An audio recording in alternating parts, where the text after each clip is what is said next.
Mrs. Ryden, you can assure that we've used this several times in the last few weeks, correct? And it's worked very well. It's worked every time. Yes, except for now, the most important, we even tested it before the meeting and it worked great. But so I'm just going to talk, you have that, this is why you have the handout in your packet.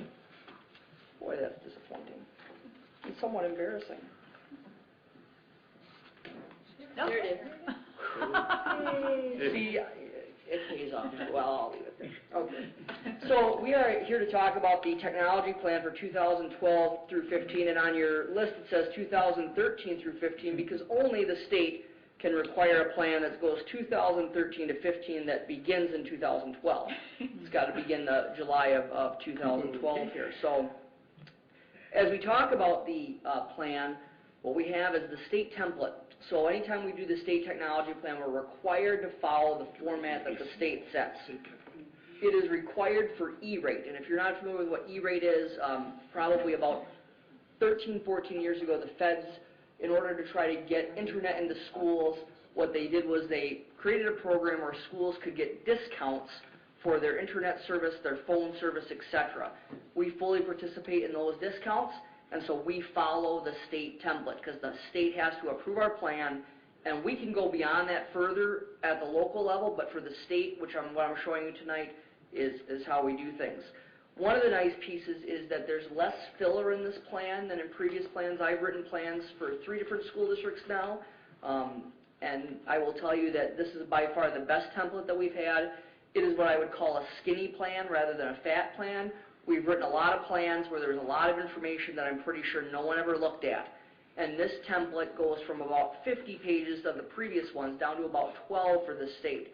And I think it really helps us focus and go out after the core areas, strategies, professional development, and evaluation. Something else that's new this year is they've got rolling approval. It used to be that there was a one-time deadline and everybody had to have it in, but now there's a rolling approval, which is nice because then when you are prepared, you're able to submit the plan and move forward. So that's just a little bit about the state template. One of the things that they require us to do is do some basic surveying of staff. And our staff, we have participated in a needs assessment, and we did it through an annual technology satisfaction survey. And in the draft plan that came in your packets last week, you saw we had a very simple, basic survey, and we received really quality feedback that we've already tried to implement. This survey actually took place last spring when we thought the plan was going to be due last summer, and then they extended the deadline. And so the needs assessment is in the packet that you have, and again, we get some very nice feedback in terms of the effectiveness for a pretty lean department, the technology department. We've gotten some pretty good feedback, and I'm really proud of how hard our technicians work. They are, most days, the most wanted people on their campus, and there aren't enough of them to go around, and they just do fantastic work. And then I'm a big believer, I think it's because I'm a qualitative person, that I'm a big believer in open-ended questions. And so we did a number of different open-ended questions about what does our department do well, how can we improve our services to better serve you next year. We ask about the kinds of technology that or support that could be made available to help them do their jobs better.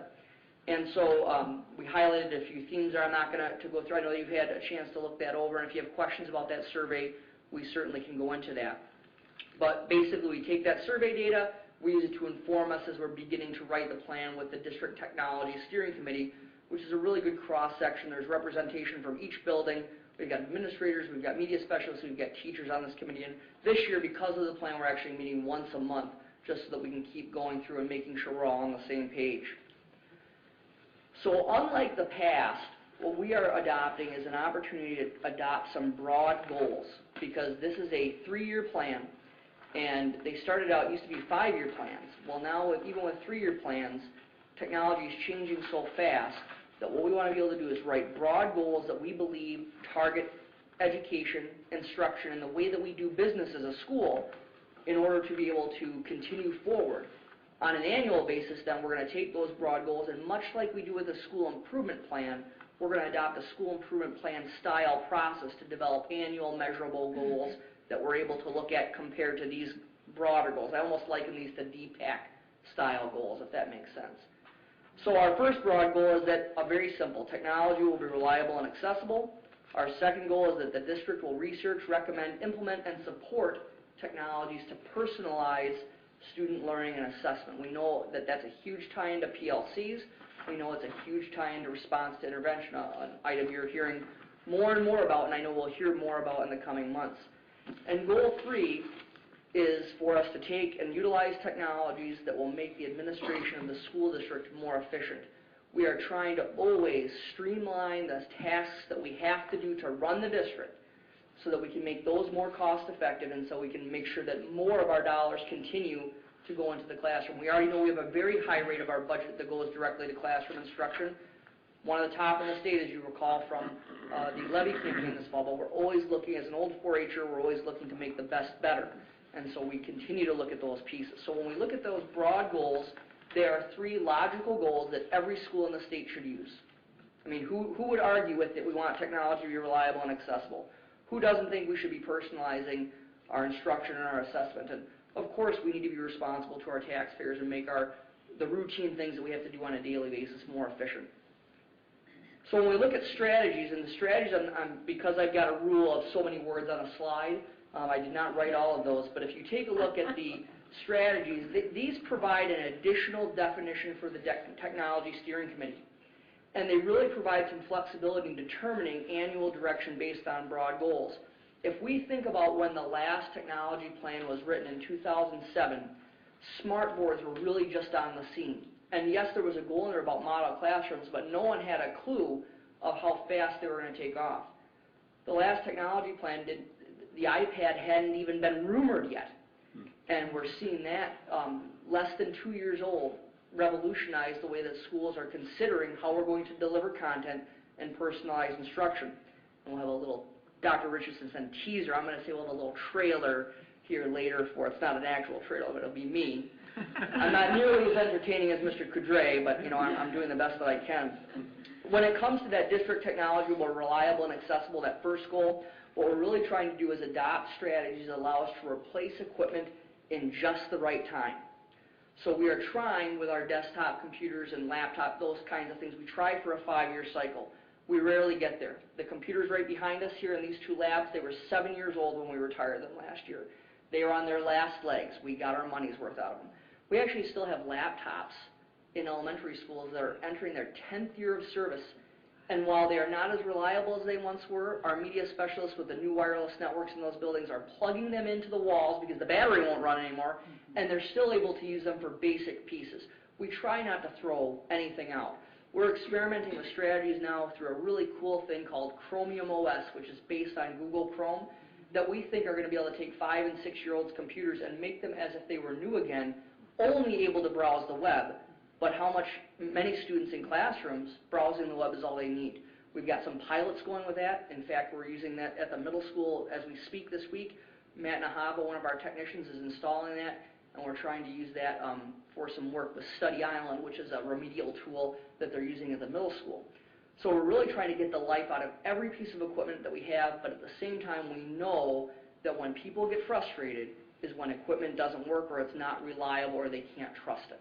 And so our goal is we go literally, just 2 weeks ago, our technology staff went line by line of the more than 500 computers in the district that are more than 5 years old and said, does that need to be replaced? Does that need to be replaced? Can we wait another year on that one? And trying to pare it down to what we think is a reasonable list that we can afford, because we know that the Capital Projects Committee has lots of things to consider as we move forward. So those are the kinds of things that we talk about in that first goal, technology being reliable and accessible. Of course, we talk about things that are really exciting like backups and reviewing technology procedures to make sure that things are simple and we're not putting unnecessary hurdles in front of teachers. We always have this balance with reliable and accessible in the fact that to make things reliable, we probably have to put more controls in place that lessen the flexibility and the creativity of teaching staff to be able to do what they need to do. And as we work with that balance, we try to find, okay, this is the maximum amount of autonomy that we can give a person with their computer, nothing like they have on their home computer, with making sure that it's reliable. it seems that our viral access, our viral stuff goes up when we give more control at the classroom level, but we're willing to do that because we need to have teachers have the ability to use the technology in the way that meets their needs. Mr. Kudre was so excited because there are no hurdles placed in front of him. He had nothing to worry about with a network. He had nothing to worry about secure. I mean, we have it set where he can do what he needs to do, and you could just feel the excitement from him and from the students that were working with you. So that's the goal. Do we always get there? No, but we're going to continue on because we think that that's important. When we talk about the personalization goal, the pieces and the strategies are really coming down to one area, and it's all about, I'm so excited I can hardly stand it. Chris might be more excited than I am because for years we have envisioned the point where we are going to have a tablet kind of computer that could truly maybe replace textbooks in a way that was cost effective, and it gets me really excited because of that whole personalization piece. And I'm a huge Dr. Howard Gardner fan, the multiple intelligences theory, and I love the fact that some of the new interactive textbooks that we're seeing come out, literally on one page you can address many different learning styles. You can either read about Bernoulli's principle, you can see an animation that talks about the process, you can watch a video of a natural occurring Bernoulli's principle on the piece there. So if you think about that, kids who can read and understand can do it, kids who need to see an actual example, kids who can see the animation maybe to reinforce.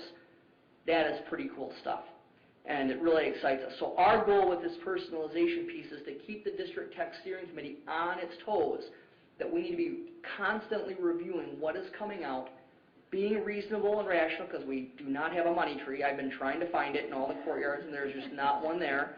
Tom Stringer told me there was one, and I've not been able to find it, but Stephanie and I hunt for it every day, actually. But so the whole point of this personalization is that we know that technology is changing the way that the world lives and works at a rate faster than ever before. And so how can we make sure that we're evaluating on a constant basis what we have available to meet students' needs, because they're going into a future we have no idea what it's going to be. 3 years ago, nobody would have foreseen that Angry Birds, the company that runs Angry Birds, they made $1 billion last year. That's an industry that wasn't even available 3 years ago on that mass marketing, if that makes sense. So we're preparing them for a future that we have no idea what it's going to be out. We have to continually look at how we're teaching, and what we're using to teach with in order to do those kinds of things. And the third goal is, again, is to say, looking at our administrative processes, are we getting the most out of technology that we can to streamline processes that we have to do? Looking at things like linking key data sources, student, financial, and human resources data, can we put those in a way that is very meaningful, that we can get more information in real time out of those things? And while that's not the most popular committee or part of the plan, Mrs. Schaubeck and I certainly enjoy talking about those pieces on a daily basis. So those are strategies that are included in the plan. And again, the idea is that those broad goals with those strategies will really allow us to take a look at what's on the horizon. So here is the list of things that I believe, the big items we're going to have to be talking about over the next few years. The first is cloud computing, and we're already there. We started our Google Apps implementation a year ago, and again, Google Apps is just what it thinks. It's a Microsoft Office style suite that sits out somewhere in the nebulous internet, run by Google servers, probably at the Googleplex, right, their new home. But we know more and more items are going to the cloud. A lot of our stuff already is in the cloud. ASAP, our substitute acquisition system, is a cloud-based piece. We know that AppleTrack, all the people apply, that's a cloud. We don't host that here. It's hosted somewhere else. We are pretty close to making a recommendation that we move our Skyward, our student information system, into the cloud and have Skyward actually host it, removing a tremendous amount of responsibility from local technical staff and a ton of different pieces. But we're looking at how many cloud-based kinds of things that we can do so that we can have people who that's their focus every day, to manage that data and ensure that everything is where it should be. So continue to look at cloud computing. Looking at those handheld or individualized tablet devices. Every day I read somewhere in Minnesota another district that is going after some kind of individualized, for lack of a better term, iPad-style device. And right now it's pretty much people are going with iPads is what they're doing. So how can we look at this? What's the leverage that we can utilize as we move forward? And I'll share a little bit more at the end. We've had a group that's been looking at that over the last 2 months. And I'll share a little bit more at the end. I want to preview. That's a little foreshadowing. Response to intervention, not listed anywhere in the list of items that are big for us to consider, yet it is listed everywhere. This is the Swiss Army knife. You know, these tablet devices are the Swiss Army knife of interventions because they truly have the ability to find something that can connect with a student in terms of what their likes or passion is. And we know that that's a key piece. If I'm struggling to get a concept, and all of a sudden I think back to mathematics growing up, and I love statistics, and that was the piece, baseball statistics, basketball statistics, those were the things that were able to pique my interest in math. Whatever it is for your own children, you know what they were, what it was for you. If we can find that piece that is the passionate spark for those students, and we can make that into the academic problem, we are well on our way, and it's pretty cool. So while RTI is listed nowhere in this plan, it's listed everywhere in this plan. And finally, boy, that pesky thing, money. I will be talking about a lot that I really have we need to look, one of the parts of the plan is for us to really look at how we finance technology. And I think as we move into an era that is moving so fast, we really need to consider different ways of funding our technology plans. And I'll give you one example. Model classrooms are awesome, and we have projectors most everywhere in the district after 7 years of putting them in. We still have mainstream regular education classrooms that have lots of kids in every day that don't have a projector in them yet. Did we do anything wrong? No. We made annual determinations based on the amount of money that we had when we compared it to things like roofs or parking lots and all those other pieces that we have to do. And it was a very metered effort. It was excellent. It was really a great strategic plan. However, as we move forward and as fast as things are moving, I'm not sure we can afford a 7-year implementation of personalized learning devices. And at the same time, I do believe that we have to get out of the chain to an ecosystem. And when I say a technology ecosystem, I mean either things like the Mac OS or Windows operating system or once a district, at this point in districts' technology careers, they are tied to what they've had forever because the cost of making a change is so much that it's prohibitive. So I am a believer in looking at the potential of leasing, because by leasing, we would be able to get a lot of equipment immediately. We will pay some kind of interest, and I certainly know that that's not where as Chris has said, anytime we pay interest, there are other people that make money, and that's just the way it goes. But in order to be responsive, if you think about it, less than 2 years ago, no one knew what one of these was. They had some ideas. What's it going to be 3 years from now? Do we want to be locked into one company that we don't even know if will exist in 5 years? So the idea of trying to be responsive the best that we can, and whether it be leasing or other creative financing models, it's part of our plan to be looking at those and saying, how can we be more responsive to an ever quickly changing world? So those are the big pieces that I see on the horizon in terms of, and that kind of encompasses the list of items that I have as part of the plan. But it's the incomplete list, because there are things that were on the list the last time that are no longer relevant, and there are things that weren't on that list that we had no idea they should be on the list at the time. So we're trying to be as responsive as we can. Another part of the plan is professional development, something we're really proud of how hard we've worked over the last few years and really, I think, made some tremendous inroads. The equipment is useless if people don't know how to use it, right? And if I don't understand how to apply it with my students, it's even less useful. We had some great professional development, is my understanding, from the Texas Instrument folks, and you saw how well Mr. Coudray did with that after just a few months of having it here in the school district. That was quality professional development. It was targeted, it was on-site, it was using their own equipment.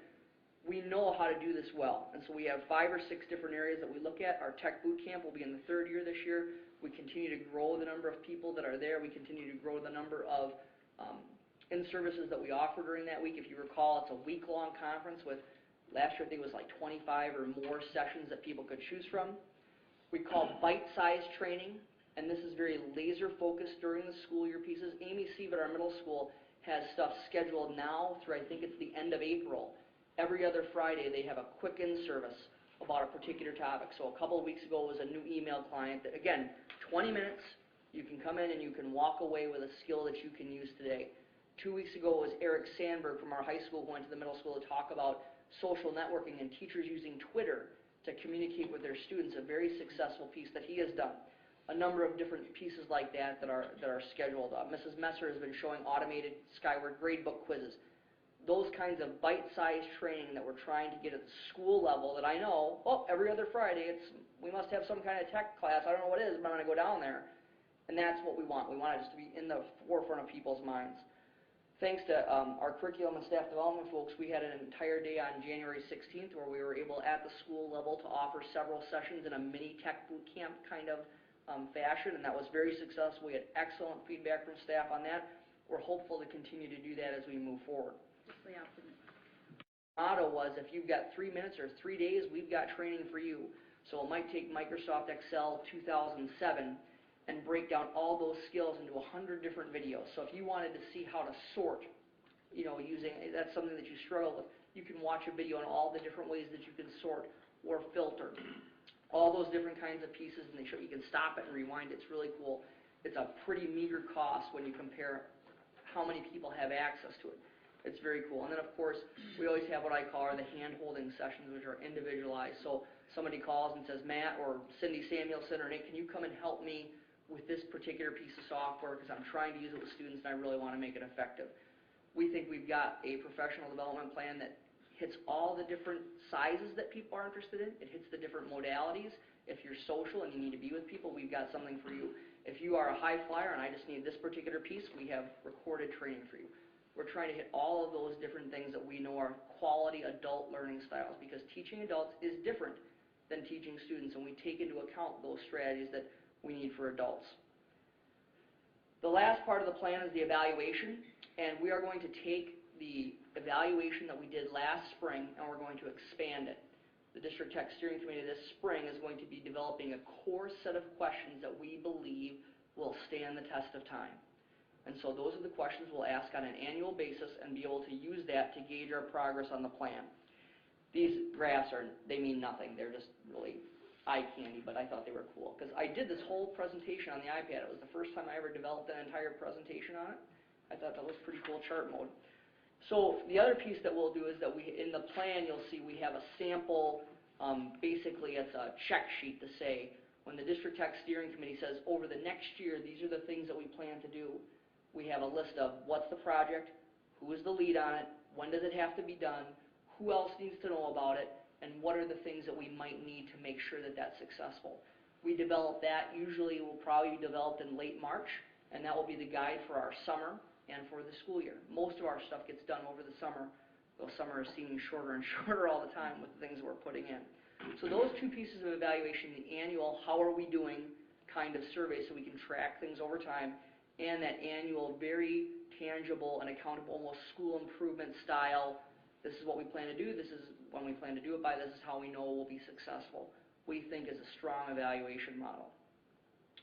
Finally, board action. It's not required, but it's a good idea, so I will be bringing, this is just informational tonight. The state doesn't require that the board approve it, but I believe that that's a good idea. You don't commit to anything. All you're saying is, yep, we believe that the plan is a good direction. And again, tonight's informational, and I'm going to propose that we ask you for approval at the next meeting. But the idea was to give you an overview of it, and again, it's much different than plans in the past, so I want to make sure you have some time if you have questions on it to make sure that you can get to me. And then before I take questions, I just want to tell you a little bit about our iPad working group that we've had working for the last 2 months.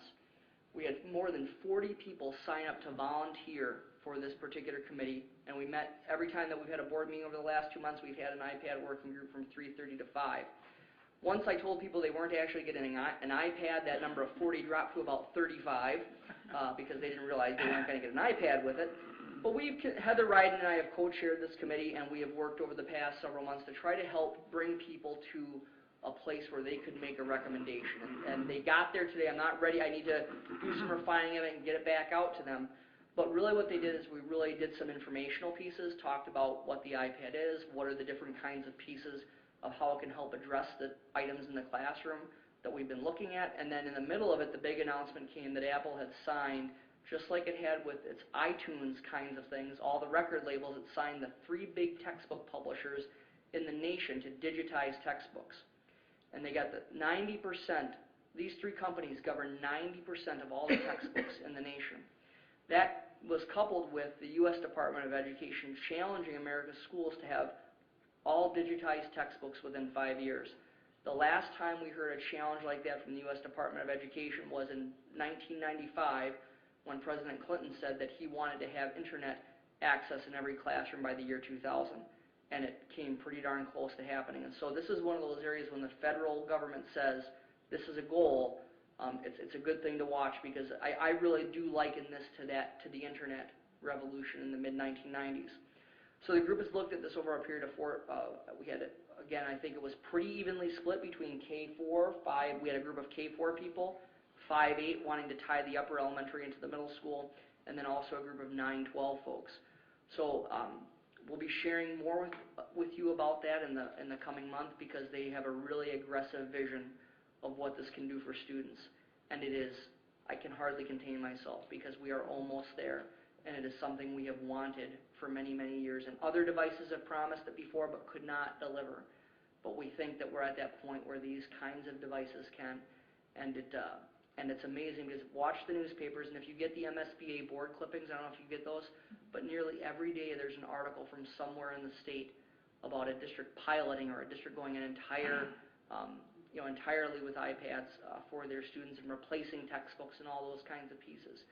And the way that they're paying for it is very interesting. A lot of people aren't even using any new money. They're looking at their budgets and they're saying, this is what we used to pay for textbooks and paper and all those kinds of things that it takes, and we're repurposing it so that we can pay for this at really almost, I can't believe it's a neutral cost. I've done the math. It's not a neutral cost, but it's closer than it ever has been, because before it was so cost prohibitive, but now we're getting closer. So we will be sharing more about that with you, but if people ask, we have been studying this in very good Northfield format. The procedure has been excellent. After the recommendation is brought forward to the District Tech Steering Committee, I anticipate that we'll have other discussions with other staff throughout the district. But more than 30 people consistently came and gave their time well past the end of the contract day, because they care about kids and they care about how we teach and what we teach. So that is what I have for you this evening. And again, thank you for the opportunity to talk with you about this. I'd be happy to entertain any questions that you have at this time. Board members? Questions?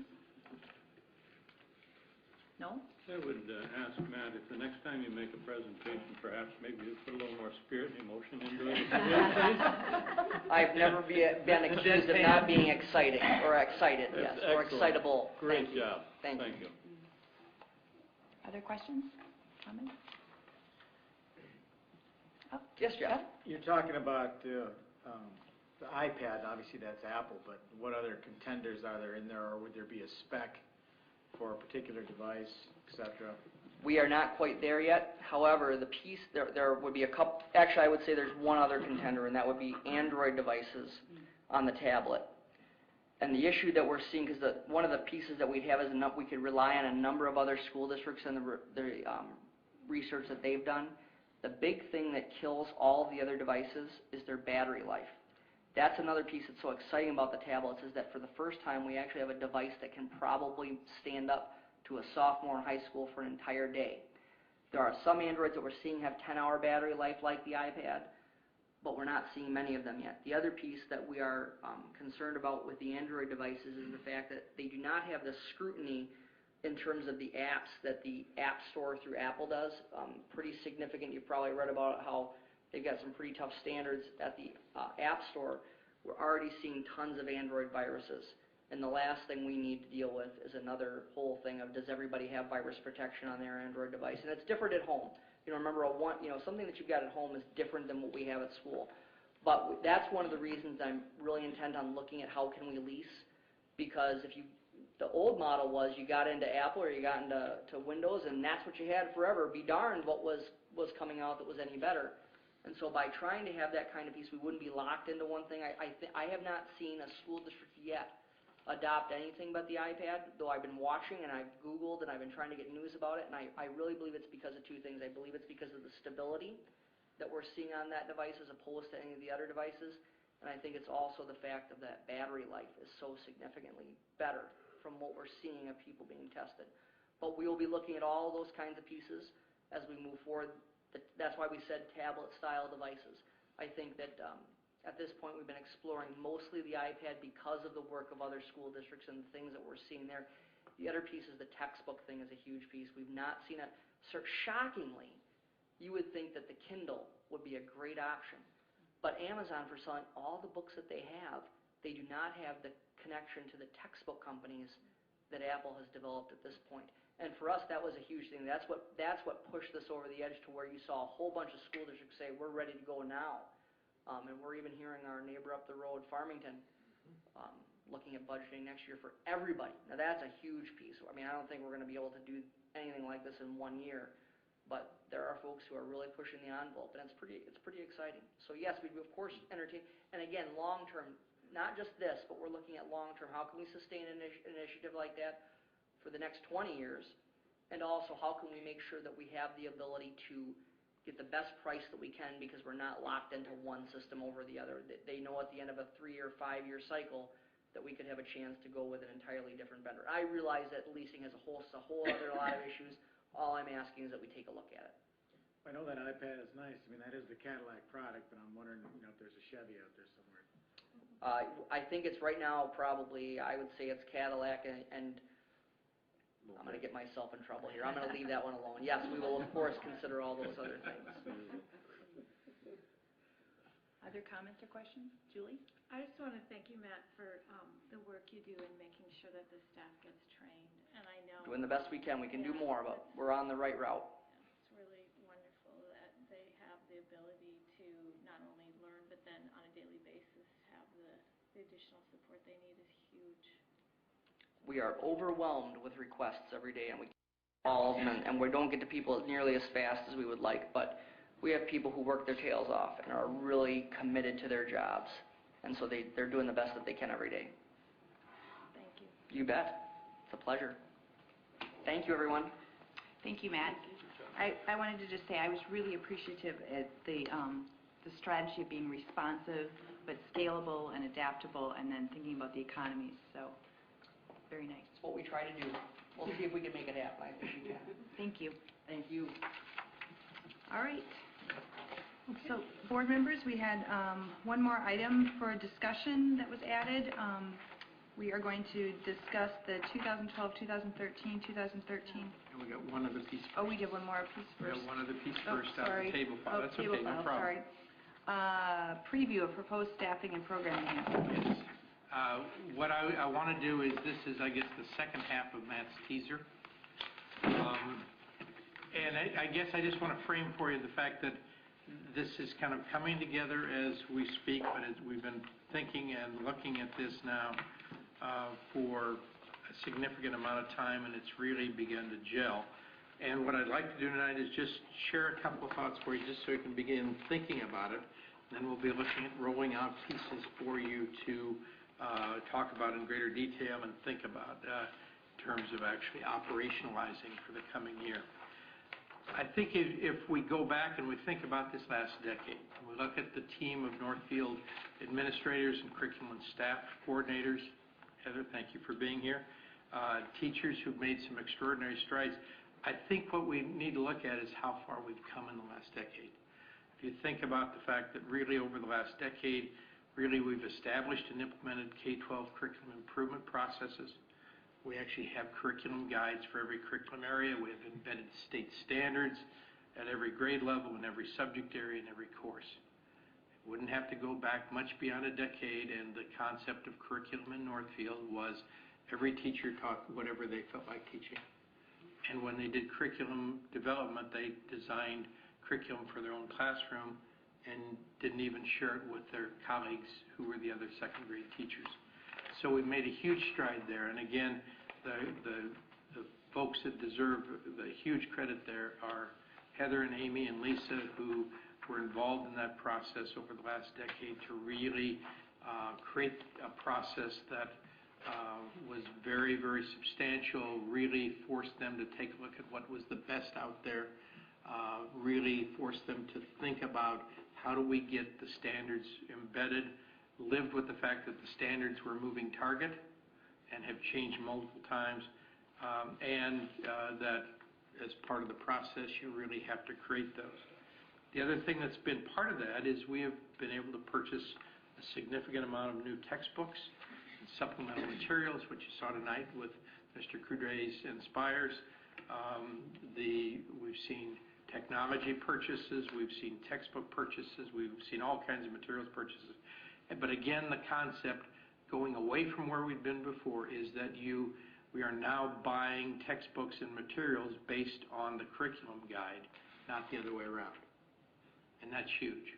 When you're in a position where people look at the textbooks and say, what textbook fits my curriculum? What textbook fits the standards? Not the other way around, which unfortunately in districts that have not really moved to that position, they don't have that luxury. They end up having the textbook dictate to them. I think we've also seen in the last decade really the establishment and implementation of a continuous improvement model. Something I think you heard from me from the day I walked into the district about the fact that this isn't about setting a goal, going, hooray, we've reached it, and then starting over again. That really in terms of the process, this is a curriculum process that is ongoing. It's a continuous improvement process, and that each building and each program is involved in getting that to happen. As part of that, and again, with great support from our curriculum people and our building principals, we implemented that model. We implemented annual improvement plans.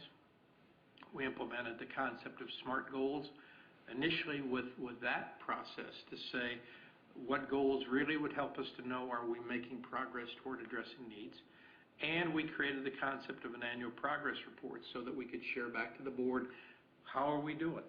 And we said to people, you don't always have to get it perfect. And you've heard people come in every year and say, we nailed this, we just didn't get here.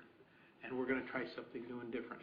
Which again, I think is an important piece for us because it really taught people that taking risks is okay. And that you don't always get to the solution with the first thing that you try.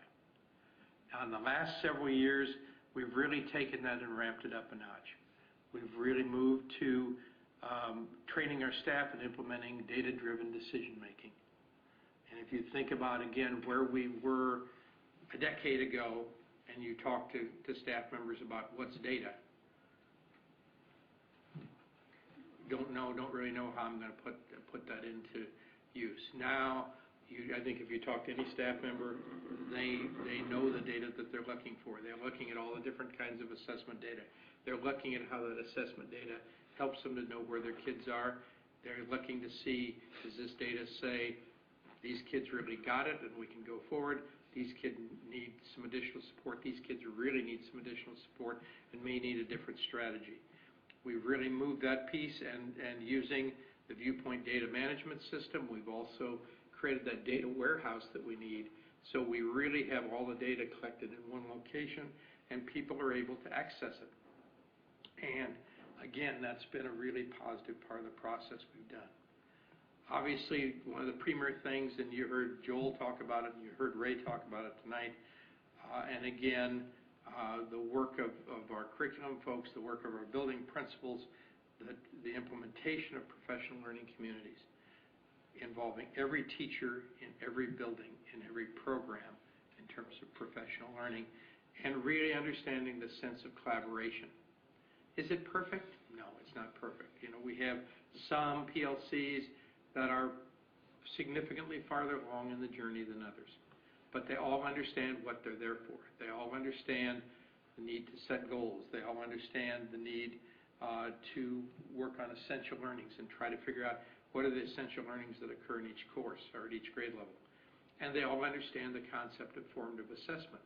And some have done a very good job of getting that created. Some are still working on the process of that piece. But a powerful change in terms of, again, moving from isolation to collaboration as kind of the key structure. And then finally, I think in the last decade, we've seen expanded and increased equitable access to reliable technology, as far as networks, as far as hardware, as far as software.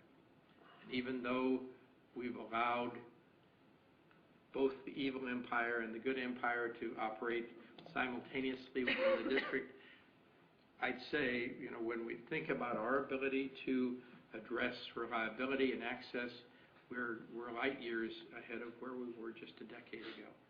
And yet, we know there are issues that we still have and that we still need to move forward on in terms of pure accessibility, in terms of availability of the networking any place, anytime, anywhere, in terms of the ability of getting all of the software pieces or the applications that we want to be available and usable.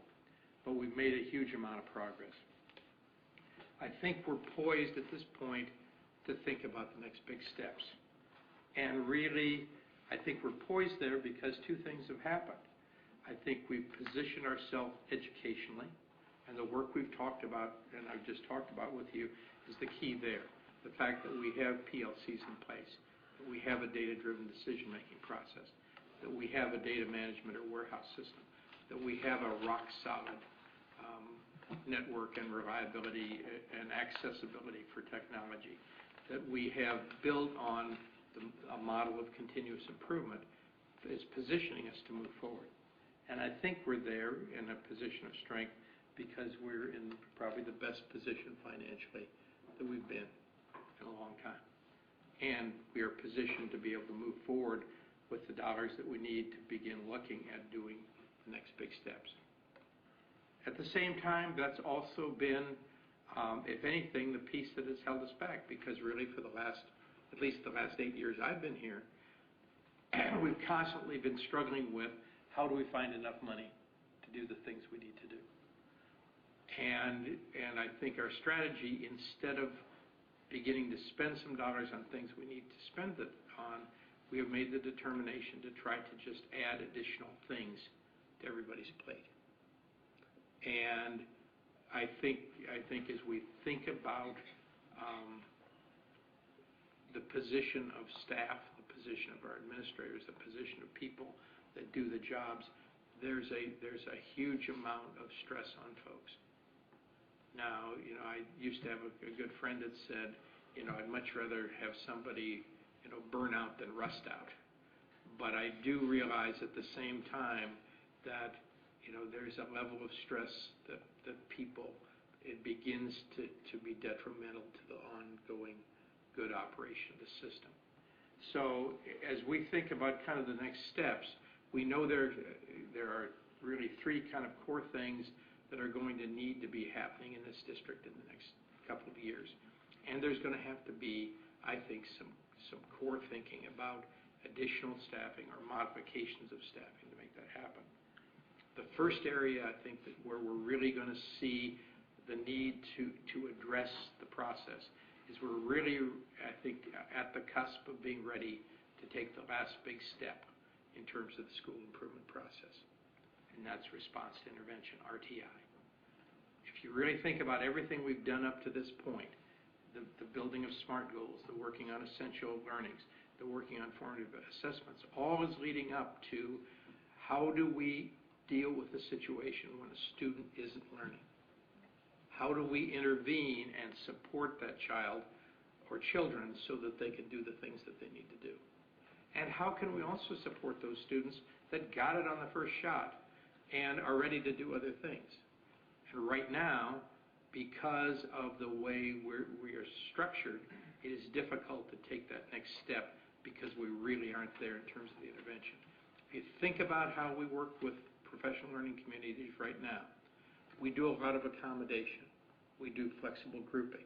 We do clustering. We do a number of those kinds of pieces, which are powerful efforts, but they really don't take you to the next step, which is really the step when you use the good old scientific process and scientific method to create a hypothesis to say, here's why these kids aren't learning. You test that hypothesis to see if it's correct, and then you identify a specific protocol or instructional strategy to implement for that particular group of kids, and then you evaluate it, and if the kids are there, you can push them back into the main group. If they're not there, you can develop another intervention or strategy to go forward. And if after multiple interventions things don't work the way you want them to do, you have the ability to take them to another level of support, a level of support that has a lot more individualization. And that's really what our TEI is about, is really creating a multiple tier approach on a continuum of taking kids so that when kids are struggling to learn and the traditional strategies that we use for all kids within our system don't work, what do we do to help these kids get back on track or to learn what they need to learn? With the idea that if this is done well, we really reduce the number of kids in special education, we get more kids back on track, we help all kids to achieve at higher levels. But that RTI is really the next big building block, and it really is the piece that completes PLCs. It completes data-driven decision-making. It completes the continuous improvement process. So that's really the first piece that we believe is going to have to be in place, and we're going to have to do some things very specifically and very deliberately to make those pieces happen, because it's more than just the core training of PLCs that people are going to need. The second piece, I think, is that we need to be able to support and implement transformative technology. And yes, I think, and you know, I'm not a guy that gets really super excited about lots of stuff like Matt does, but my sense is we are on the cusp. And it's a cusp that I've been waiting for, I'm trying to think, somewhere between 1985 and 1990 when I first sat down with Apple representatives and said, I need a device that costs this much money, and these are the things that are available on it, and the kid can carry it around in his hand, and he can take it home, and he can take it anywhere, and you can get anything you need right there. And they said, yeah, that'll be about $1,500, and then you have to buy each individual piece of software. At that point, we kind of threw that out and said, we're not going to get there, at least not right yet. But I think we are on the cusp right now of being able to have that happen. I think the things we've seen in terms of alignment right now are going to take us to a point very quickly where we need to stop spending money on textbooks. And in fact, I've had that conversation with Heather and Amy just recently about the fact that if we think about the budget and the textbook budget for the coming year, is that really where we want to go? Or is it better at this point now to use it to actually buy technology and then the apps or the available resources to do what we need to do? So beyond that, we also need to think about how kids learn and how teachers teach. Because I think the other most powerful transformative piece is that if the technology is used appropriately, we're very likely to flip the instruction from where it is right now. And if any of you have heard about flipped classrooms, kind of a catchphrase right now, but watching the impact when you say to a student, take this device home, study the concept, why don't you click onto this, here's the best physics teacher in the world teaching this concept. When we come back tomorrow, I want to talk to you about it in class. I want you to argue about it with your students, and I'm going to be there to help support your discussions. I'm going to be there to make sure you really do understand the concept. Basically tied to some work originally of the dean of the physics department at Harvard, Eric Mazur, who basically had Mark Zuckerberg in his classroom and actually created a form of Facebook, which then Mark promptly borrowed. But he used Facebook, his format of Facebook, to basically allow students to ask questions of the professor and of each other outside of class. And then when they came into class, when you see them operating in class, everything is about kids talking to other kids and the teacher getting involved. So you're really flipping the piece. It isn't the teacher standing up and presenting the lesson. It's the teacher basically checking and making sure and facilitating to make sure the kid really understands the concepts. A total twist. The reality being, if we continue to think that teachers are going to be the purveyors of knowledge, we're not going to be in business very much longer. Because every bit of data that we need is out there somewhere and presented by the best presenter in the world. And we know that there's already literally hundreds of thousands of these documents already out there available on apps. And not only from the best professors in the world, but also from students in classrooms. So if you want to find out about how to solve prime factorization, not only can you listen to a experienced, skilled math teacher, but you can listen to Susie's presentation where she presents to you, this is how I factor these pieces, and here's the different options. Think about the power of having kids learning from other kids who are explaining the process. I think all of us have heard in the past, the difference between, having somebody teach it to you and you being able to teach it to somebody else, and how much farther along you are when you're at the point as a student where you can teach a concept to another student. That's where this is headed. That's going to take transformative technology.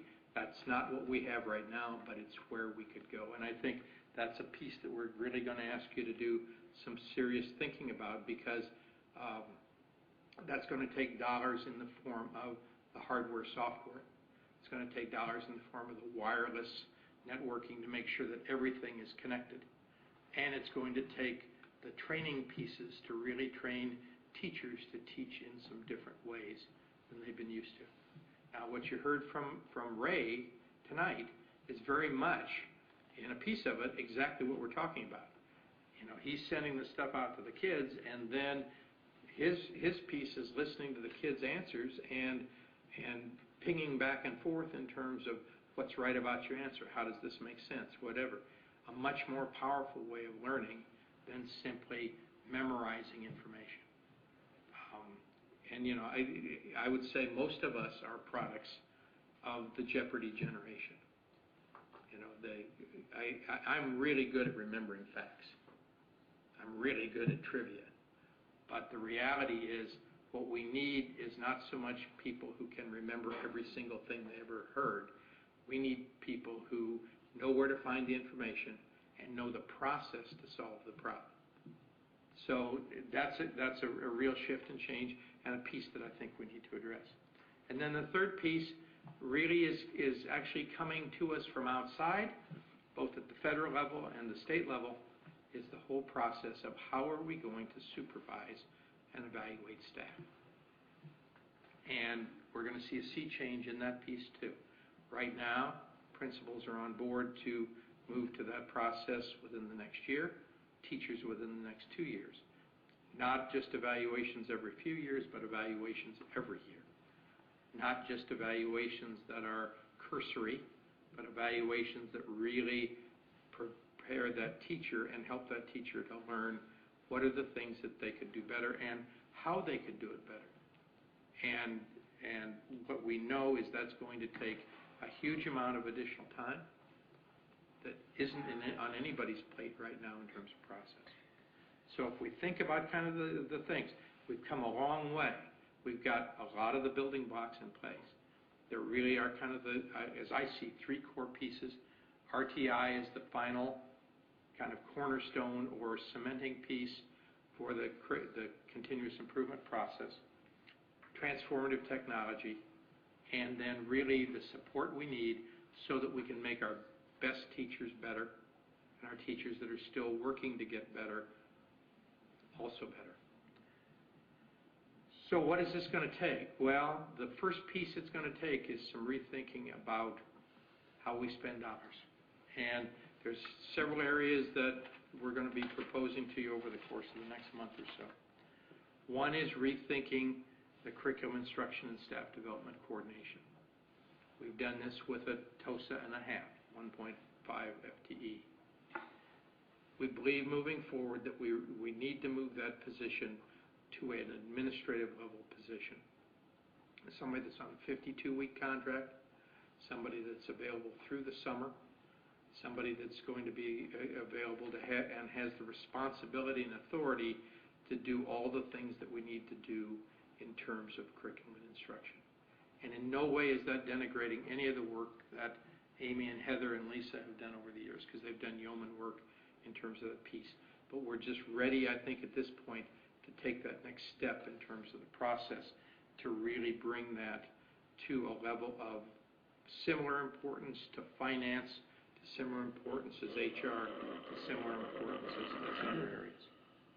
The second piece I think we're going to need to look at is rethinking the role of the psychologists in our buildings. Those psychologists come to us, for the most part, highly trained in response to intervention. But we really don't have enough of them to do that work. And so a part of what we're going to need to do is to rethink moving psychologists from part-time positions to full-time positions and really focus on how they can support the RTI process, mainly in the area of the assessment side, because that's their skill set. They're going to be able to really help us to ratchet the assessment portion of RTI up to help with the process in terms of identifying the data to use, to take a look at where are kids and really measuring that to a level that's going to be supportive. The third piece we need to look at is our elementary social workers. The reality is, right now, those folks are supposed to be paid almost 100% through special education. And they are supposed to only work with special education students. The reality is, and if you think about it, how much time does a social worker need to spend on kids who are not in special ed? A bunch. We got kids that are not in special education that have all sorts of issues. And those issues are getting in the way of those kids being able to perform in school. Whether it's situations going on at home, whether it's the interaction with their peers, whatever, and yet we're kind of have our hands tied behind our back because we're saying to these people, you really can't help these kids, you can only help these kids. And so a piece of what I believe we need to move forward with is a modification where we pare down the portion of the social workers' time that really spent with special education and fund the remainder of their positions through general ed funding. And by doing that, we put them in a role where they can really support the building principal and teaching staff in the building to really address the behavior issues and the relationship issues and the kid issues that are going on. And the only way that you can make that happen is you've got to release them from having the restriction of only being able to address special education kids. The fourth area that we believe we're going to need to really address is how do we make the interventions in response to intervention really work. So if the psychologist becomes the guru for the assessment details and providing the appropriate assessment pieces, we believe that we also need to have someone in each building that can address the intervention. And thinking about when a PLC sits down and tries to think about how do we go through the process of hypothesizing why these kids aren't learning, how do we test that hypothesis, how do we create and identify what's the appropriate protocol for meeting their needs, and how do we evaluate what's going on. We know that we're going to have PLCs that are in vastly different places. Some that can probably handle that without a whole lot of additional effort. A whole bunch of PLCs that are going to need that support at least over the next several years. And so a piece of what we believe is going to need to occur is to look at creating individuals that, for lack of a better terminology, we would call intervention specialists, whose role would be work directly with PLCs, work directly with them as they develop and hypothesize and design and implement an intervention and evaluate that intervention process, and can do that and support their building as that being their core role. And then finally, we need to think about having enough staff. If we're going to do transformational technology, do we have enough staff to make that work? And the reality is, if you think about it, we were able to bring back every single person that was reduced in the last set of budget cuts, except our technology person. We need to really push that process back up. We need to have enough staff in place so that we can continue to have that seamless back shop, seamless sense of the network and the ability to get on the network and not have something crash, not have something not work the way it's supposed to. And if you have a problem, you can pick up the phone and somebody's going to be there. Right now, with the FTE we can't do that. And so that's another piece that's going to have to come at us. And we're going to need, I believe, to reimagine the role of the media specialist. Really rethinking how does that person interact with the students in their building. Because the media specialist could be a vital link in terms of the instructional side of transformational technology. But to do that, we've got to reimagine what that piece is going to look like. So really, those are the things that are going to be coming at you in the next couple of months. Thinking about a rethinking of the curriculum instruction staff development, moving that to a director level position, looking at changes for psychologists and social workers, creation of intervention specialists to really do the day-to-day work of working with PLCs in terms of the interventions they work on, and then really adding to and enhancing the technology support that we have so that when we move to transformational technology, we're not going to have people struggling because the equipment doesn't work. So that's the teaser. That was a long teaser, wasn't it? but that's the direction that I think as a cabinet we believe we need to be on the track to do. And what we want to be bringing to you over the course of the next month or so will be the components of this in terms of what are the real costs, what does this look like, what might a job description for an intervention specialist look like, what might be the roles of a cabinet level curriculum instruction person. Would they have other elements that would be part of their work in terms of evaluation or in terms of supporting some of the things that Roger does with data management? What should that role be? And we'll also be coming at you with, as we move through the capital process, looking at what is the strategy to do the hardware, software side of transformational technology. And Matt's given you some foreshadowing on that in terms of thinking about moving away from, I think, our traditional, we don't do it till we buy it, moving more to a lease strategy that gives us greater flexibility, greater ability to have more equipment sooner, and giving then people a chance to really have enough equipment to really make that shift over. And as part of that, really rethinking the curriculum and instruction budget so that we begin moving away from spending dollars for hard resources and moving to resources that can be captured and updated as easy as we can update an app on our phone. Okay. Questions about where we're kind of headed? And again, as I said, we will be coming back to you with much more detail as we move through the next several weeks. Carrie? Yes, ma'am. Well, I really appreciate the preview on all of this. I think, you know, you talk about going back a decade. It is pretty amazing to see what has happened in that decade. Absolutely. With you know, aligning the curriculum both across the schools and then through the grades. And I really appreciate this kind of global vision and the preview.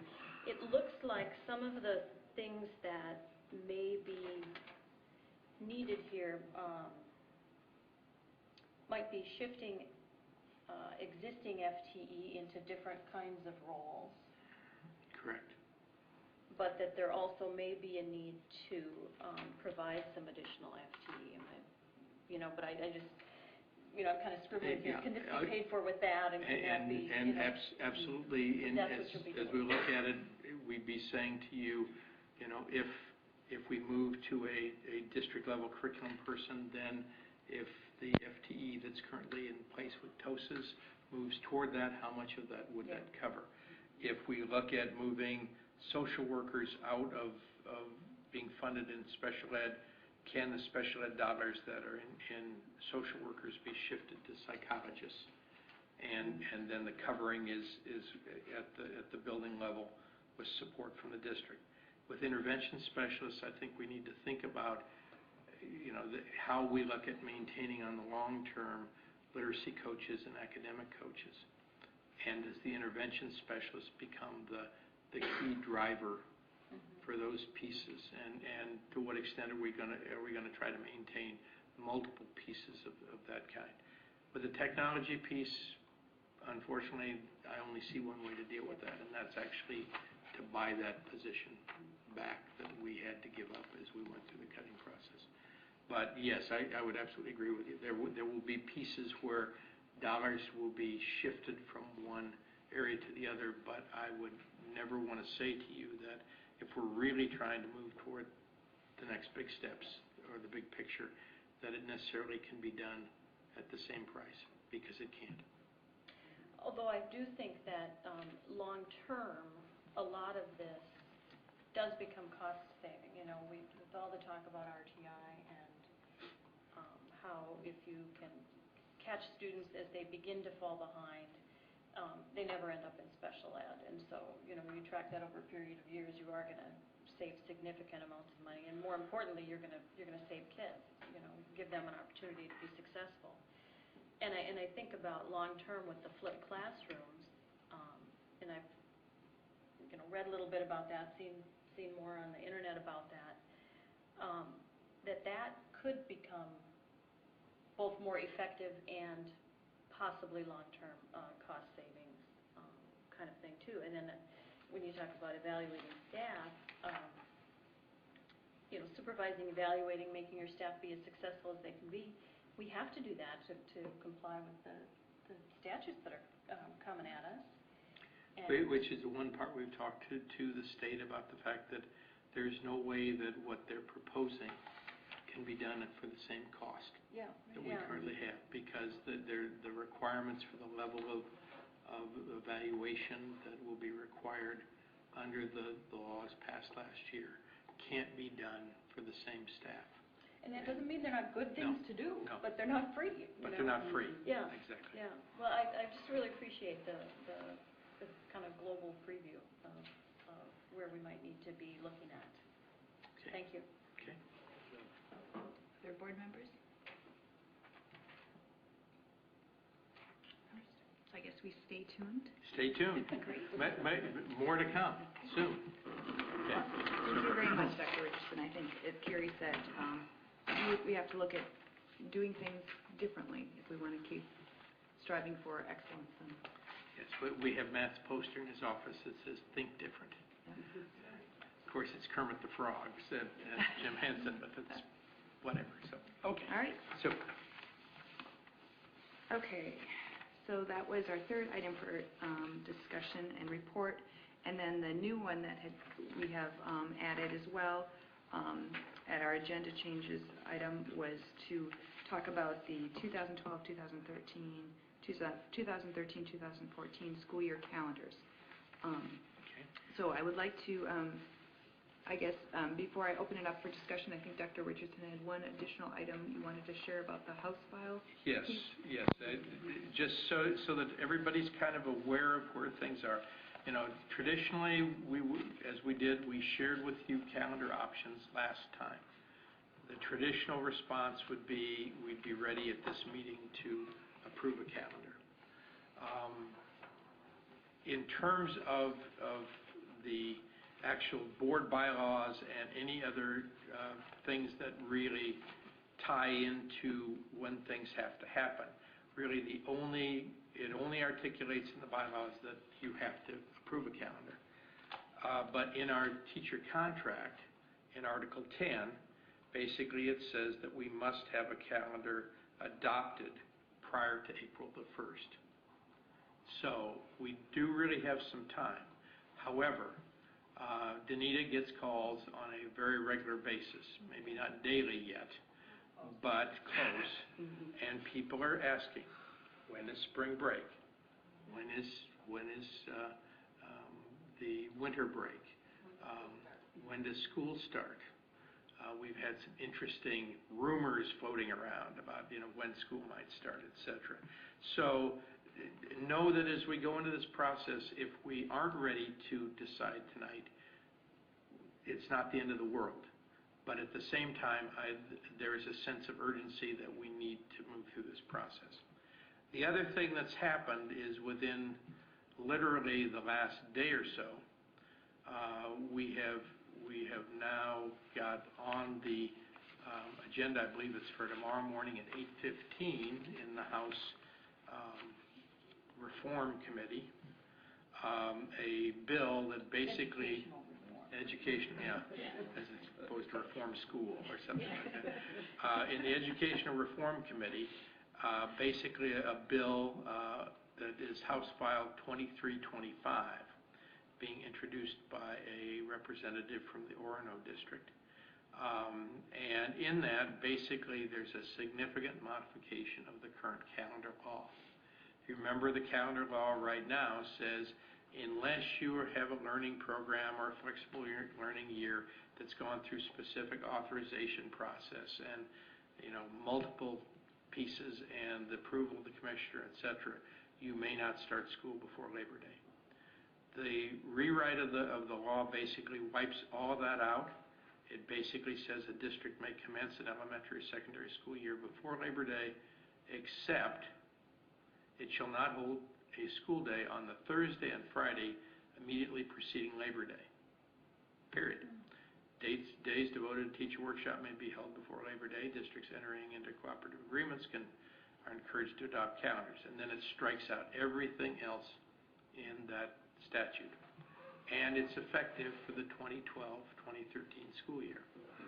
So what it really is saying is that if this becomes law, that other than the Thursday and Friday before Labor Day, so that we end up, I think, with a 5-day weekend, that we could start any time we wanted to. We could start in mid-August if we wanted to. All we have to do is set the time. And so that's another, I guess, interesting wrinkle and twist, because we've been operating with everything we've been doing with the calendar up to this point, with the fact that there would be no ability to do anything but start after Labor Day. And obviously, we don't know where this is going to go. I'm not aware yet that there's a companion Senate bill. And remember that for anything to fly, there needs to be a companion Senate bill. There needs to be a bill coming out of both houses so that they can conference on it and move it forward. Right now, I've not heard about a Senate bill to match. Although I know this has generated enough interest, I am sure that there are multiple entities right now looking for senators to support a similar bill. And if that goes through, that will significantly change it. So just be aware that we do not have to make a decision tonight. Obviously, all of us that have to answer phone calls from parents wanting to know when are things going to be would like you to make a decision as soon as possible, but understand that we may not be ready to do that, and that we have a significant new possibility that may completely throw out the existing law. And if you remember going back in history, there was a while where we did not have any requirement to start after Labor Day. And then actually the Ag Committee ran this thing through. And nobody even saw it go through, and it became law. And so at this point, I think obviously the Education Committee is trying to pull that back. So right now we're sitting with recommendations to you on a calendar for 2012-13 and 2013-14. The key elements of that proposal are after Labor Day starts in both years. They're looking at a full 2 weeks at winter break. They're looking at a full week in spring break, and that spring break is a match for Olaf and Carleton's spring break, and that in both years it ends at the end of the first week in June. And so those are really the elements that are there. That is the recommendation coming out of the Meet and Confer Committee who reviewed calendar options. If you also remember, we had shared with Meet and Confer an option that would have shortened up the school year, and that would have been fewer days at the winter break after Christmas, and it would have been able to get us out early in that first week of June. We'd actually looked at, with the original calendar, getting out the end of May, but to do that, we had to eliminate the days at the end of each quarter. And it came back very loud and clear from staff that they needed the time not only to work on end-of-quarter kinds of activities, but our, again, curriculum and instruction folks are saying to us, you've now really limited the number of staff development opportunities we have. All we have now is that MLK Day in mid-year. We don't have the November Day, and we don't have the March-April Day to do those things. And so I think the committee was persuaded to put those days back in, one at the end of each quarter. You know, even with that, you could end up with two different calendar options in 2012-13 with either a later end or an earlier end. In 2013-14, it gets more difficult because in 2013-14, the 1st of January is a Wednesday, and so all we have left is a Thursday and Friday in that week after break. If we do that, then we have to count on to what extent will people come back for that. I did a little research today just to try to get a handle on the impact of a full week versus a partial week, and just went to the fact that this year we did have a partial week, and in this case we had 4 out of the 5 days. Because if you remember, we basically were able to come back on Tuesday. What we found is that in that first week we came back, there were a total of 497 absences. In comparison, on a regular week, I just went to the next week, and I said, how many absences are there in a regular week that's a full 5 days long? 247. So the number of absences when you have a partial week is about twice that of what you have when you run a full week of school. So I think we do have to take into consideration that a partial week return is likely to drive up the absentee rate above what it is if we do a full week of school. Is that going to be the be-all and end-all? Not necessarily, but you just need to be aware that has a negative impact on the other side. The other thing, just to remind you, when we looked at the data that came from the staff survey and the data that came from the parent survey, what we heard in both surveys was keep the full week of spring break. We heard from people would rather have a full week of spring break than 3-day weekends multiple times. Where the major difference was between the two groups is parents came back favoring having a shorter winter break in the first year. Staff came back favoring having a longer winter break in the first year. And we basically said in the second year we just didn't see how we could come back on Thursday anyway. So I think that's kind of where we are right now with kind of the options that are there. What we know is if we look over the next several years, that for 2014-15 and 2015-16, we're likely to be in a situation where we may need to look at a 2 full week calendar because For winter break. Yeah, for winter break, because of the fact that where the again, Christmas and New Year's holidays fall, loads more time into the front end. In 2016-17 and 2017-18, it's really almost a duplicate of the current 2011-12 calendar. So in that situation, we could probably look at a shortened break because what we have is the Christmas and New Year's days very close to the beginning of the week, and so you'd be able to come back on a Tuesday and still have those. And in that case, you either have maybe an 11-day or a 9-day break as opposed to a 14-day break. And then in 2018-19, we're kind of back in the same mode we're in right now, trying to decide. It's a duplicate of 2012-13, so whatever you decide to do in 2012-13 is probably what you're going to want to do in 2018-19. Now, all of this is tied to the fact that you're starting after Labor Day. If Labor Day changes, and especially if we talk about what we talked about last time, where we really look at ratcheting it back with the idea of saying, could we get the end of the semester to occur before we went on winter break? All bets are off. Everything changes. Again, though, we just don't know that yet. So that's, I guess, the information, kind of the additional info for you to think about.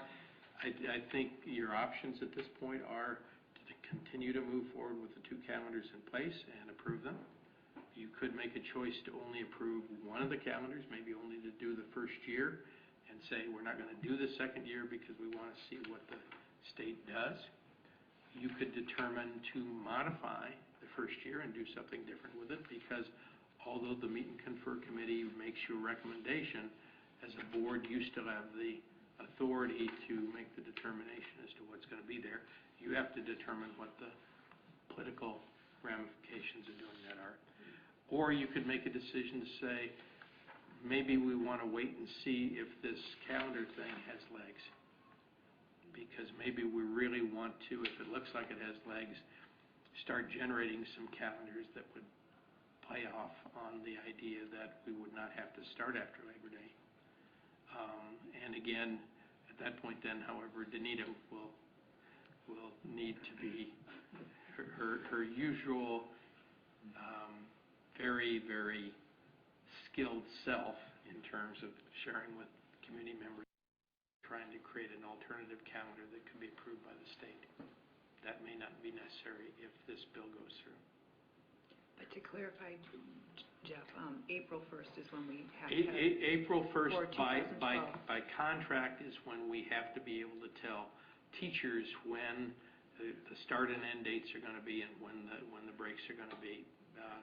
And you know, at that point, barring anything else, that would be the determining factor for an end date. But there's nothing really in your bylaws; it's all in the contract. Well, board members, I think we've got some new information, and you've also had some time to deliberate over the calendars that we have in front of us. So I think what might be helpful is if we open it up for discussion and maybe first focus on any comments or concerns you have with the calendars in front of us, and then we can also discuss the potential and how you would view being able to, you know, change the calendar, and if that was an option, what you as board members consider, you know. So why don't we open it up first to what are the calendars in front of us, and any questions or comments? I guess I would say that, you know, I have heard some concern about the idea of the 2-week break and the effect on students of 2 weeks off of school. But I guess given what we're just been talking about here with the idea that there is a possibility, that I think that maybe the thing to do is at least hold off until the next meeting and see if this bill makes it somewhere. Because it seems to me the idea that we could conceivably have the quarter end before the winter break and not come back and expect the students to, you know, pick up where they left off and recover for 3 weeks and then finish off the quarter. I think the idea of having a quarter end and a winter break is really ideal, and if there's any way we can do that, I think we should try and see if that's possible. Okay. Thanks, John. Others? Julie? Well, in terms of the current calendar recommendations, specifically 2012-13, I, like John, am struggling with the 2-week winter break. I think it makes more sense in 13-14 coming, you know, with coming back on a Thursday, but I guess I don't see that coming back on a Wednesday is necessarily a a big negative. So that's one area that I'm really struggling with still in terms of not having a 2-week break. When we could easily make that work and shorten the winter break, which we know is appealing to many. So Julie, what you were suggesting on the 2012-2013 is you would rather see us come back on January 2nd than January 7th? Is that Correct. Ann? On the contrary to that, we've had some discussion in the past about, what is sort of called the year-long school schedule. And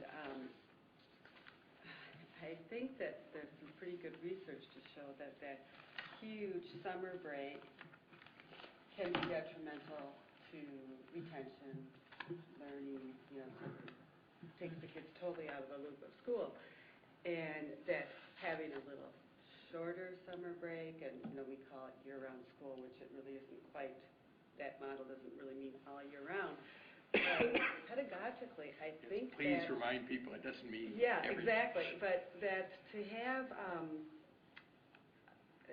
some little bit larger breaks between quarters or semesters or however we decided to do it, and not have that summer vacation be so long that we have to spend the whole first 4 to 5 weeks of school catching up to say, remember what you did last year in, pre-calc? Well, now we're in calc, or whatever it is. I think there's some real merit to thinking in terms of a little bit bigger breaks, smaller summer breaks.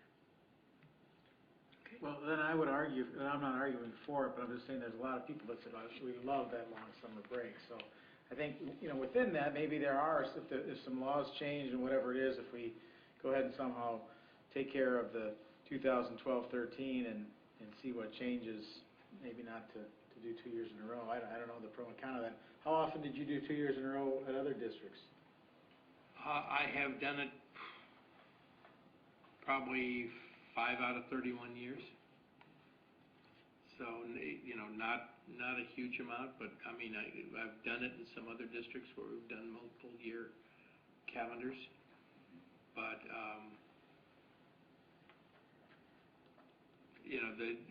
for the most part, oftentimes I found that really the association really wasn't ready to do that. They wanted to do a year at a time because they wanted to hear what their members had to say, and if they wanted to adjust it, that gave them an ability to come back and ask for adjustments in the calendar. I mean, the key thing we're hearing right now is they don't like not having the end of the quarter day. And actually, we've determined we don't like it as well as we thought we might, because before we always could count on having a 2-hour block of instructional time where we could do training and staff development at the end of the first quarter and at the end of the third quarter. Now that's gone. This year, basically, for Heather and Amy, they were operating with really the only time they had available was MLK Day. So I think that's one of those where we tried it saying, okay, that would get us back and by the end of May. But in doing that, we ended up causing some other problems. And that's part of what you learn as you try different calendar options. So then what's the other option on if there is a House file, this H2325 or something that comes out in the Senate, you can start school anytime you want. Maybe there were would be a couple of calendar options where you dip way into August and start school sooner. Maybe people would like to talk about that and see that as well. And really the piece I've heard for the most part, Jeff, is people who are saying, look, we already have kids back playing football, playing volleyball, whatever, by mid-August. Families that are involved in any of those kind of programs, their summer vacation is over because they got to have kids in practice sometimes twice a day. So for a number of our kids, if we started in mid-August, it would not negatively impact the family.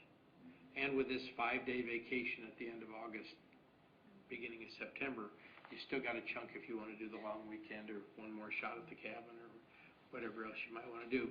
But yeah, what it would take is moving back into kind of that mid-August. If you just look at the number of weeks you have to get to the end of the quarter, you've got to basically build the equivalent of 3 weeks back. So you'd have to really go back and look at starting sometime mid-August, probably around the 13th or 14th, to be able to make You know, and if you ever did that, as far as a bigger family that had a lot of kids, I mean, your K-12 kids would have a calendar that corresponds more with your college kids. Yes, and that's the other piece, Jeff, that when we looked at the fly calendar a year ago, that was the other piece that came out of the fly calendar, is that any student that's taking PSEO or some other kind of programming, unless they're going to the U, MINSCU schools all start the middle of August. And so what happens right now is somebody takes PSEO at a MINSCU school, they start school in their college class in August, and then they wait till the Tuesday after Labor Day to start their other class. So everything's out of sync for what's there. So yeah, for school start for kids who are taking any kind of college courses, the match is better to do the other way. Well, I think there's a good argument for that. Okay, thanks, Jeff. Carrie? This is a good discussion. We're getting a little far afield from what we're kind of faced with. As I see it, we kind of have two things before us. One is whether we should take action at all in light of this possibility of legislative action, which would really upend kind of the foundation for how we built this calendar. And then two, I think Jeff's talked a lot about whether we want to, go 2 years out. My thought is, and I think John said it, that it makes some sense to not take action tonight because we don't know what's going to happen with the legislature, and we're not bound to take action. The other thing I'm thinking, though, is that even if the legislature passes this and we are free from the Labor Day restriction, that in the 12-13 year, the adjustments that we might consider making, I think, it might make sense to reconvene, meet, and confer, and maybe come up with some other calendar options if we do have that option. But that those changes maybe it would be better not to make real dramatic changes for the 12-13. Maybe back into August a bit, and you can adjust some of the dates, but not do that really fundamental change that we had started noodling on possibly for 14-15. But then do just the 1 year, do the 12-13, reconsider it in light of what the legislature might do, and then not move forward with the 13-14. I guess that's kind of where I'm at. But I would not be in favor of taking any action tonight, because I think if the legislature is ready to move on this, it would be better to wait and find out what they're going to do. Well, I think, I'm sorry. No, that's all. It's kind of long-winded. I know I'd like to have you get a chance to weigh in, too. I'd move we table this item until the next board meeting. And in fact, I'd seriously consider separating the two calendars so that we'd vote on them individually. We could batch them together, but if we have the privilege of being able to vote on them individually, we've got a little more freedom. That would be my motion. So your motion is that we table the vote, just that, or to table the vote and only, well, I guess we can just move to table the vote and then... If we table the vote, can we modify the recommendation? Or do you freeze the recommendation? Well, basically, you can, between now and when you vote, you can do anything you want to do. Right. You can always make a new motion. Yeah, because right now, all it would be is to come back and you'd make a motion to approve a specific calendar. So if between now and next time you said, you know, we really, really want you to either bring a different calendar, or we want you to draw, meet, and confer back together and say, let's do a different piece. Any of those are possible. You're not tied into voting on this calendar. You're tabling, because all you're doing right now is just tabling the motion to approve a calendar. I'll second that. Tabling to a date specific, or just tabling in To the general? next board meeting, To March, The next board tabling it meeting. to whatever that March 12th. happened to be, yeah. So we've got a motion on the table to table our vote on the calendars till the next board meeting, and a second by Carrie.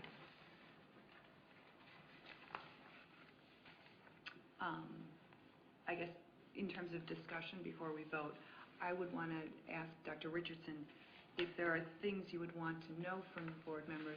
We're tabling this based on waiting, Carrie made some good points about, we're waiting to find out if this House file has legs. We should at least have a sense if it's dead in the water, or we won't know necessarily that it's going to be made into law, but we'll have a sense of if it's moving or not. And then the other piece, though, is that if it is dead in the water, we're still looking at the same calendars. Yeah, or Are we? So Well, that's the kind of information you need yeah. from the board tonight. Is Yeah. What are you going to be? I think, exactly. Right. What I need to know is, are there variations of this calendar you want me to generate? Do you want Danita and I to generate a calendar that brings kids back on the 2nd of January and shows you all the pieces of what that looks like with no other changes? And are there any other calendars you want me to create? I mean, we could go back and create one that believes or looks at the idea that the before Labor Day piece is going to be off, but maybe it's not going clear to like John's max of saying not clear back to the point where we're ending before before the winter break, but that we at least are moving in the direction of doing that. So that basically what you'd have might be a piece, well, that would be interesting, might be a piece if you started a week early and did the other pieces, that you might end up having the 18th be the end of the semester, and the MLK Day that's already in place be the semester date. I mean, there's 67 ways we can twist it. But I think what you got to tell me is, if you want us to generate some different calendar options, we need to know kind of the direction you want to go. If all you want is just a simple, clean one that says, we're going to have people come back earlier in January, and we're going to see where that drops us off in June, and how much discrepancy there is in days, we can kind of tell you that right away. It shortens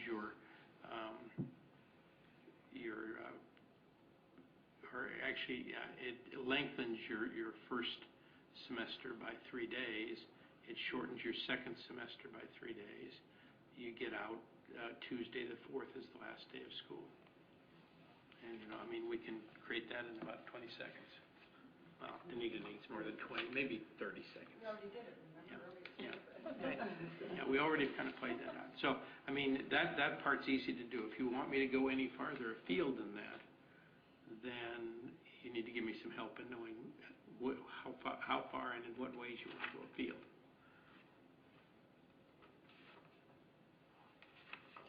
Julie? Well, it sort of doesn't make sense to me to have you going off and doing that much work, because that's a lot of legwork to recreate that calendar. What I guess I threw out was in terms of returning on January 2nd with, all the other elements as is.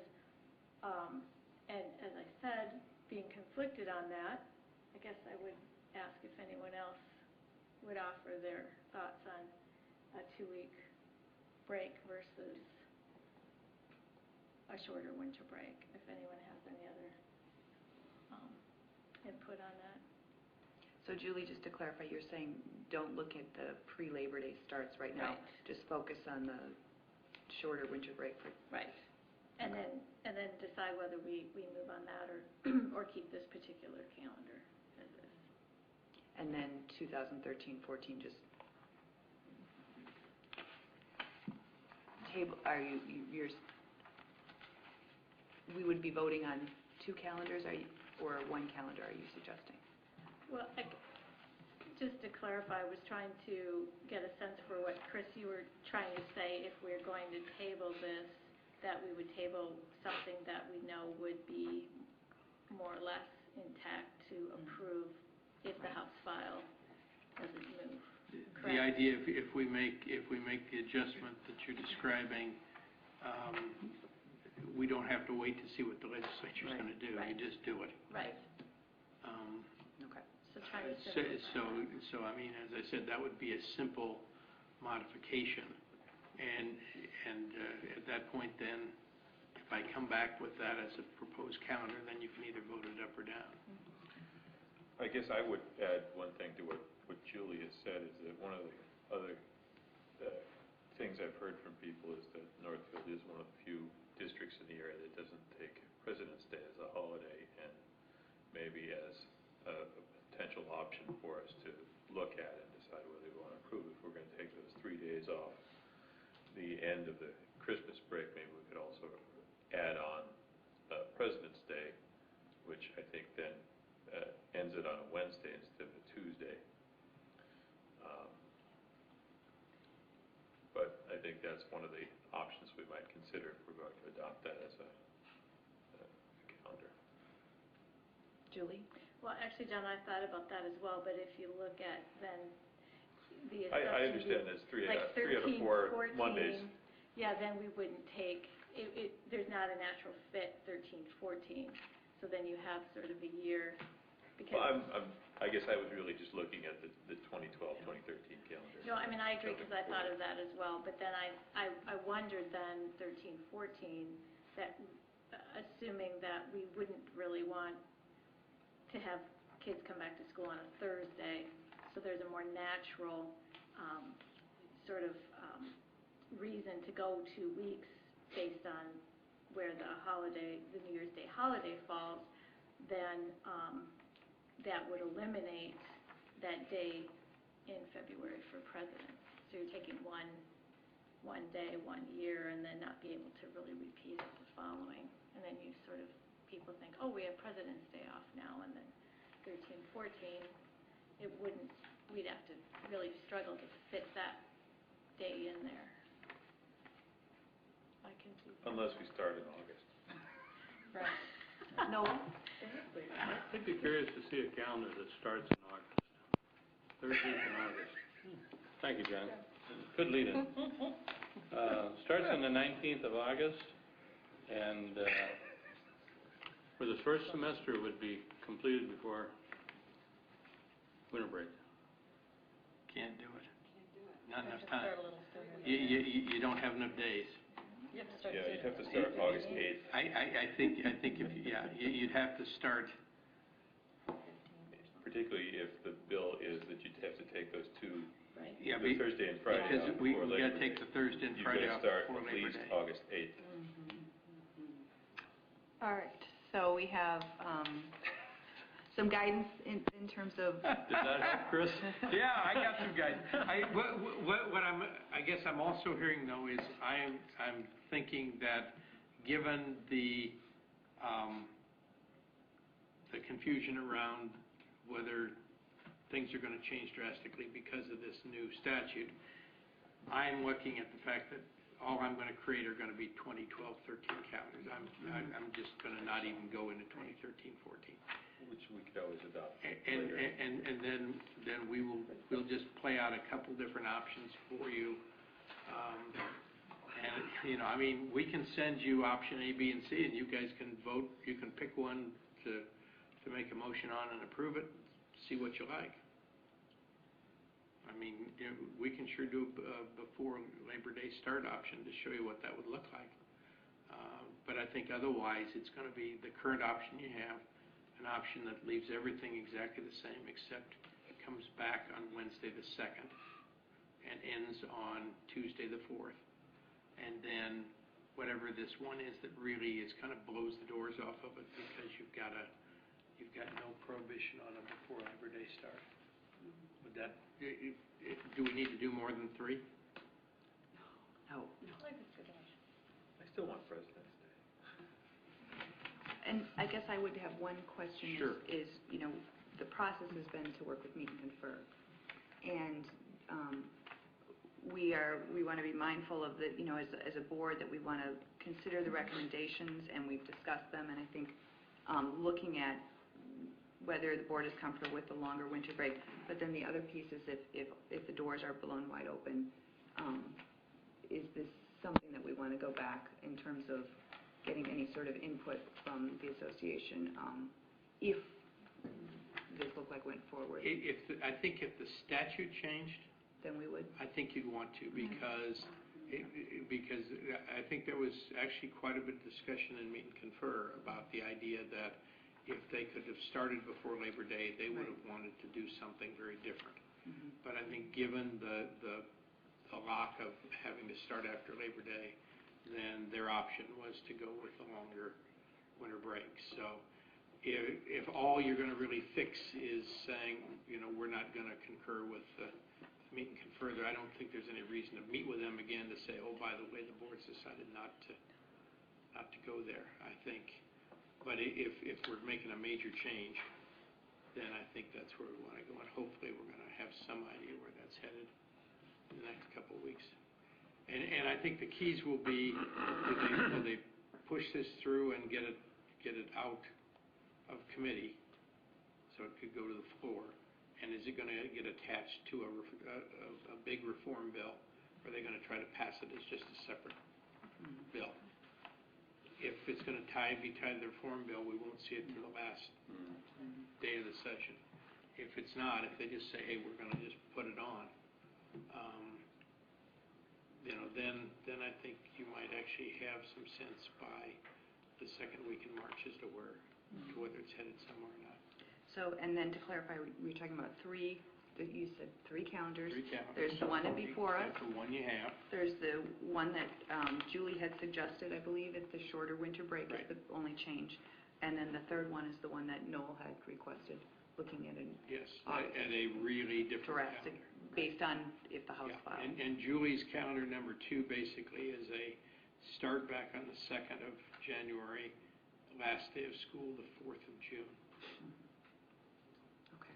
And, the only thing we might do there is do some manipulating of when the work day is to see if we can get any better balance in that third and fourth term, because of the fact that it's already out of balance. It's already 39 and 48 days. So if we're going to tweak that and add 3 more days to the first semester, then what we need to do is to take a look at, is there anything we can do to not have the third and fourth term quite as out of whack as they are, but we may not be able to do anything with that. And they've kind of said to us that is not nearly as important as the semesters being close to being the same. Okay. No, you had one more. The third calendar, which you referred to as my calendar, may be too radical. As the no radical calendar, yes. It may be too radical unless you're going to talk about year-round school. Well, we already had that discussion, didn't we? And my sense was people had some interest. I think if we're going to let the state fair and that kind of thing sway what we need to do for education, we're on the wrong committee. I think you're right. But that was a political statement for the camera folks. Yes. Well, obviously not for the Northfield News today. So we do have a motion and a second still on the table. Yes. And I think we've had a full discussion, and we have some action items for the next board meeting. You have some things I need to do. So, Anita and I need to do. So the motion is to table voting on the calendars until the next meeting. We had Noel moved and Carrie seconded. All those in favor? Aye. Right. Opposed? Motion carries. So the next item on our agenda was an item for individual action, which we have just tabled. So we will move on to items in the consent grouping. Board members, in addition to what is on your memorandum, there were some items in the table file for the consent grouping. Do I have a motion to approve the consent grouping? There's a motion by Ann, second by Noel. Is there anything anybody wants to pull? Should have asked that. Okay. We've got a motion by Ann, a second by Noel. All those in favor of approving the consent grouping, say aye. Aye. Aye. Opposed? Motion carries. Items for information. On the table file, I believe we had, no items for information? All right. On to future meetings. We have Monday, March 12th, which we've talked about, at 7 p.m., and then after our spring break on March 26th.